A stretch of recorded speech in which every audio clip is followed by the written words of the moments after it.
Hello, good morning to all. Welcome back to your chemistry class. Today we will study about separating the component of a mixture. How we have to separate out different components from the different type of mixtures. We have different mixtures as some of the mixtures are miscible and some are immiscible. We have already learned about the miscible and immiscible liquids. Now one by one we will study about the separation processes about different kind of mixtures. The very first method is evaporation.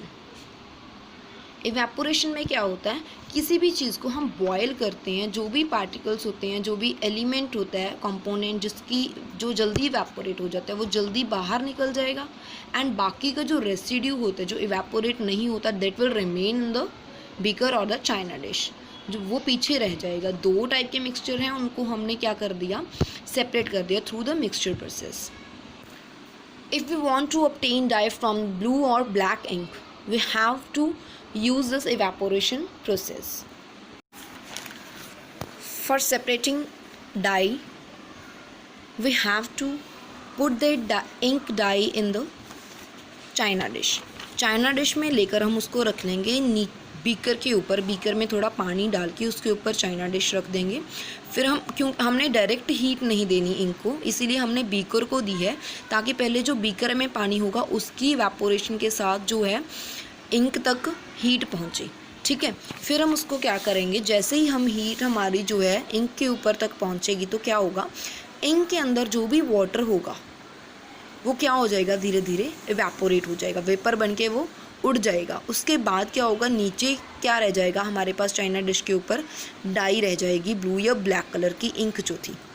ठीक है, इस तरीके से हम जो ink है वो separate कर सकते हैं डाई से. डाई क्या होता है, mixture of water and ink.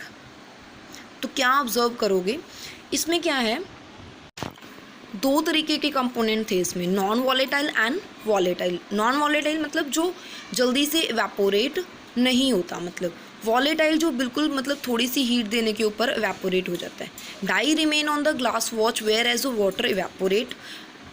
This process of separating any substance from its solution by removing water is called evaporation. Evaporation के साथ इस प्रोसेस को क्या बोलेंगे, evaporation, जिसमें हम क्या करते हैं, वाटर को किसी भी कंपोनेंट से अलग कर देते हैं.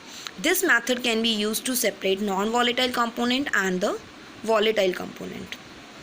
This process is used on large scale to obtain the common salt from the sea water. Sea water से जैसे हम कॉमन सॉल्ट को निकालना है तो हम क्या करते हैं, उस सॉल्ट भरी वाटर को हम क्या करेंगे, एवेपोरेट करना स्टार्ट करेंगे. जैसे ही हम उसको बॉयल करेंगे, एवेपोरेशन होगी तो जो वाटर है वो सारा का सारा क्या हो जाएगा, एवेपोरेट हो जाएगा and salt will remain in the container.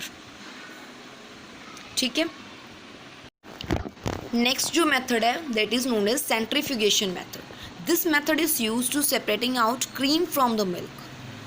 Milk से हमने अगर क्रीम को निकालना है, उस प्रोसेस उसको सेपरेट करने के लिए सेंट्रीफ्यूगेशन मेथड यूज़ करेंगे.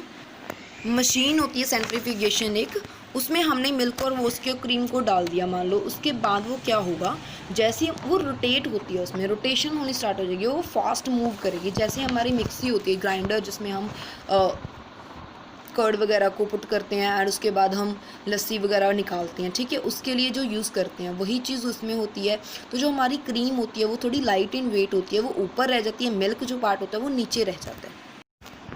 लैब्स में इस तरीके की मशीन प्रेजेंट होती है, इसको बोलते हैं सेंट्रीफ्यूगेशन मशीन. तो इसमें जो होल्स बने हुए हैं इसमें हम टेस्ट ट्यूब रख देंगे, जिसको हमने जो भी चीज़ को सेपरेट आउट करना होता है वो वाला मिक्सचर जो होता है उसको टेस्ट ट्यूब में डाल के हम जो होल्स पड़े हुए हैं यहाँ पर उसमें डाल देंगे. फिर उसके बाद क्या होगा, वो इसको हम स्विच ऑन जब करेंगे तो ये रोटेट होना स्टार्ट हो जाएगा. रोटेट इतना फास्ट होता है कि मतलब जो लाइटर पार्ट होता है वो ऊपर रह जाता है, जिसमें यहाँ पर भी देखो टेस्ट ट्यूब में सेपरेशन पार्ट दो दिखाई दे रहे हैं. ऊपर जो पार्ट होता है वो लाइटर पार्ट ऊपर आ जाता है एंड हैवी पार्ट जो होता है वो नीचे सेटल डाउन हो जाता है. इस तरीके से हम सेंट्रीफ्यूगेशन मेथड के साथ एक हैवी पार्टिकल एंड एक लाइटर पार्टिकल को सेपरेट कर सकते हैं. इवेपोरेशन क्या था, जिसमें एक नॉन वॉलेटाइल होगा और एक वॉलेटाइल सोल्यूशन होता है. इसमें क्या होता है, एक हैवी पार्टिकल, एक लाइटर पार्टिकल, उसको सेपरेट करने के लिए हमने सेंट्रीफ्यूगेशन मेथड को यूज़ करना है. एक्टिविटी करते हैं जिसके through we will separate out mix cream from the mix by the centrifugation method. इसके लिए हमें क्या चाहिए, फुल क्रीम मिल्क चाहिए, सेंट्रीफ्यूगेशन मशीन चाहिए या चंकर बोलते हैं जिसको हम, जग टेस्ट ट्यूब्स चाहिए हमें। तो हम क्या करेंगे, जो अनबॉइल्ड मिल्क होता है उसमें ज़्यादा फैट प्रेजेंट होती है, क्योंकि जब हम बॉयल कर देते हैं तो ऊपर हमारी क्रीम ऑलरेडी बॉयल करने के बाद सेपरेट हो जाती है, ऊपर आ जाती है ना, हम उसको अलग से सेपरेट कर देते हैं। तो इसमें हमने अनबॉइल्ड मिल्क लेना, उसको हम क्या करेंगे, put in the 2 test tube में डाल देंगे। एंड वो टेस्ट ट्यूब्स को हम क्या करेंगे, जहाँ पर मैंने आपको होल दिखाए थे ना, वहाँ पे हम उस टेस्ट ट्यूब को पुट कर देंगे। तो देखें उसके बाद हम centrifuge it at high speed by using the hand centrifugation machine for 2 or 3 minutes। तो वो मशीन को हम ऑन कर देंगे हाई स्पीड के ऊपर, वो रोटेट होना स्टार्ट करेगी। जैसे वो रोटेट होगा धीरे धीरे क्या होगा, lighter part will come upper and the heavy part will settle down. क्योंकि मिल्क जो होता है वो हैवी होता है, बिकॉज उसमें क्या प्रेजेंट होती है, फैट प्रेजेंट होती है, large amount of fat is present in the milk, तो वो नीचे रह जाएगी। एंड जो क्रीम होती है, क्योंकि उसमें थोड़ा वाटर भी प्रेजेंट होता है, वो ऊपर आ जाएगी। We usually require cream from for different purposes. This can be obtained from milk। यही मेथड हम यूज़ कर सकते हैं इसके लिए, सेंट्रीफ्यूगेशन के लिए। ऑब्जर्वेशन मैंने आपको पहले ही बता दिया, तो क्या ऑब्जर्व करेंगे हम, जो क्रीम होगी वो ऊपर फ्लॉट करेगी मिल्क के ऊपर।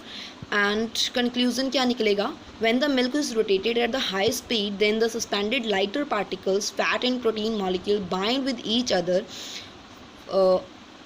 Forming cream and skimmed milk।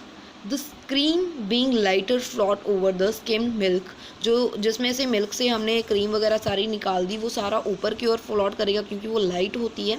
And दूसरा जो मिल्क रह जाएगा वो नीचे सेटल डाउन हो जाएगा। If we don't have centrifugation machine at in our school lab then we can use milk churner also. जो हमारे पास ग्राइंडर होते हैं, मिक्सी, जो भी जूसर वगैरह हमारे घर पे होते हैं, वो भी हम यूज़ कर सकते हैं, क्योंकि उसमें भी क्या होता है, सेंट्रीफ्यूगेशन मशीन ही लगी होती है, वो भी रोटेट करती है हाई स्पीड के ऊपर। ठीक है, इसके कुछ एक एप्लीकेशन होते हैं, मतलब यूजेस होती हैं, कहाँ पर हम इसको यूज़ करते हैं। एक तो वॉशिंग मशीन में देखो, जब कपड़े को सुखाना होता है, वाटर को अलग करते हैं हम, तो उसमें भी एक सेंट्रीफ्यूगेशन मशीन का ही यूज़ होता है।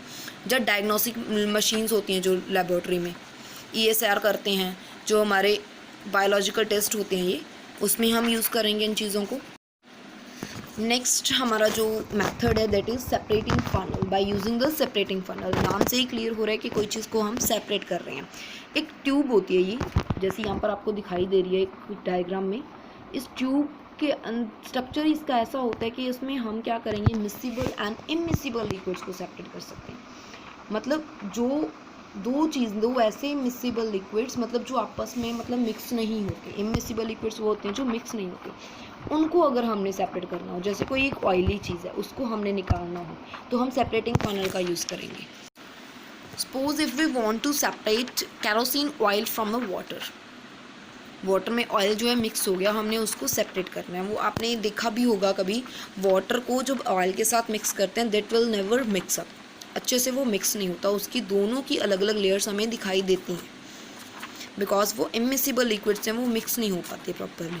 उसको सेपरेट करने का प्रोसेस क्या है, क्या क्या चीज़ें हमें चाहिए, एक तो स्टैंड चाहिए एंड सेपरेटिंग फनल चाहिए, एक बिकर चाहिए। तो क्या करेंगे, सबसे पहले जो मिक्सचर होगा ऑयल एंड वाटर का, उसको हम क्या करेंगे, सेपरेटिंग फनल में डाल देंगे। शेक करने के बाद थोड़ा उसको ऐसे ही स्टैंड के ऊपर रख देंगे सेपरेटिंग फनल को। डोंट डिस्टर्ब इट, डिस्टर्ब नहीं करेंगे उसको हम। तो थोड़े टाइम के बाद देखेंगे 2 डिफरेंट लेयर्स बन जाएंगी। Mixture is allowed to stand so that it form 2 distinct layers. उसको डिस्टर्ब नहीं करेंगे, 2 डिफरेंट लेयर्स बन जाएंगी। तो उसके बाद हम एक नॉब होती है साइड के ऊपर, हम उसको ओपन कर देंगे, धीरे धीरे उसको निकालना स्टार्ट कर देंगे। क्लीन बीकर को हमने नीचे रखा होता है, फिर हम साइड पे जो कॉर्क होती है उसको हम ओपन कर देंगे धीरे धीरे, वो निकलता जाएगा। जो वाटर है,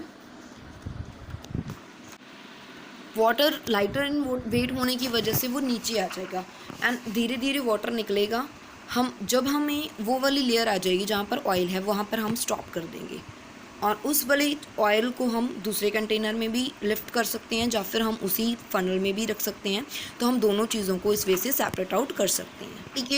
एप्लीकेशंस क्या हैं इसकी, मतलब इसके यूजेस क्या हैं, कहाँ कहाँ पर हम इस मेथड को, सेपरेटिंग फनल को यूज़ कर सकते हैं to separate out the different components.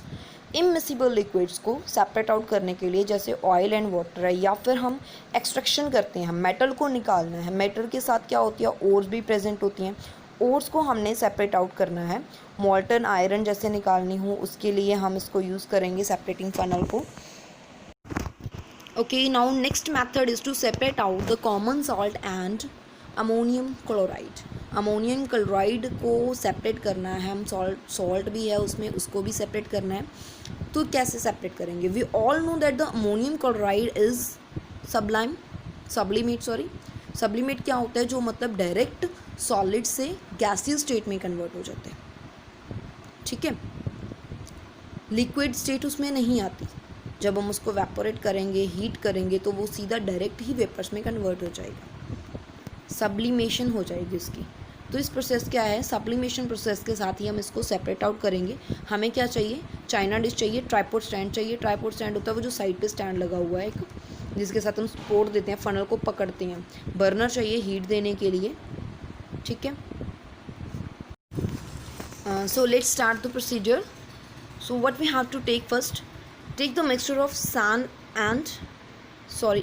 And sand, या सॉल्ट कोई भी ले सकते हो। सैंड अमोनियम क्लोराइड के साथ लेकर क्या करो, उसको मिक्सचर उसमें रख दो चाइना डिश में। Cover the China dish with the inverted glass funnel उल्टी करके रखनी है, मतलब कन्वर्टेड मतलब इन्वर्ट करके रखनी है उसको, मतलब उसका जो अपर पार्ट है वो नीचे आ जाए, नीचे वाला पार्ट ऊपर चला जाए, एंड साइड पे ट्राइपॉड स्टैंड के साथ उसको पकड़ देना है। सैंड के साथ नहीं करेंगे हम, ये सॉल्ट के साथ ही करेंगे, ठीक है। सॉल्ट एंड अमोनियम क्लोराइड को हम चाइना डिश में रख देंगे। फिर नेक्स्ट थर्ड स्टेप जो है, put the loose cotton plug in the opening of the funnel. ऊपर जो ओपनिंग रह जाएगी ना, उसमें हमने कॉटन की नॉब लगा देनी है, बंद कर देना है, मतलब ताकि वेपर्स जो हैं उसके अमोनियम क्लोराइड के बाहर ना निकलें, एस्केप ना हो पाएँ। तो फिर क्या करेंगे, नीचे से हमने हीट फ्लेम देना स्टार्ट कर देंगे, लोब के ऊपर देंगे। तो धीरे धीरे हम क्या देखेंगे, जो अमोनियम क्लोराइड है वॉलेटाइल है, बहुत जल्दी इवेपोरेट हो जाता है। जैसे ही वो इवेपोरेट होगा, वो साथ ही के साथ वो क्या हो जाएगा, कूल डाउन होता जाएगा। कूल डाउन होने पे वो जो वॉल्स होती हैं चाइना डिश की, उसकी फनल की, उसके साइड पे जम जाएगा। वो क्यों जमता है वो? क्योंकि वो जो वेपर्स हैं वो कोल्ड फनल की जो वॉल्स होती हैं वो ठंडी होती हैं, उसके कंटेक्ट में आते हैं। जैसे ही वेपर कंडेंस हो जाते हैं तो वो सॉलिड में कन्वर्ट हो जाएंगे, तो वो वाइट सॉलिड बन जाएंगे। तो जो सॉल्ट है वो नीचे चाइना डिश में ही रह जाएगा, जितना उसमें वाटर वगैरह अदर थिंग कोई प्रेजेंट होगी वो इवेपोरेट होके निकल जाएगी, ठीक है। तो जो सॉल्ट है हमारा चाइना डिश में आ गया, एंड जो अमोनियम क्लोराइड है वो हमारा फनल की साइड के ऊपर कलेक्ट हो गया। This way we can separate out two different things, ammonium chloride and the salt. These are some other examples of solids that are sublimates like iodine, camphor, naphthalene ball, anthracene. ये सारे क्या हैं, सब्लिमेट्स हैं। जैसे ही इनको boil करेंगे वो cool down होकर सॉलिड में कन्वर्ट हो जाएंगे, और वो लिक्विड नहीं बनेगा, डायरेक्ट गैसेस में कन्वर्ट हो जाती हैं, ठीक है। Thank you so much for today. Next हमारा डिस्टिलेशन प्रोसेस रह गया, एंड एक क्रोमेटोग्राफी रह गई हमारी, वो हम नेक्स्ट लेक्चर में स्टडी करेंगे। Enough for today.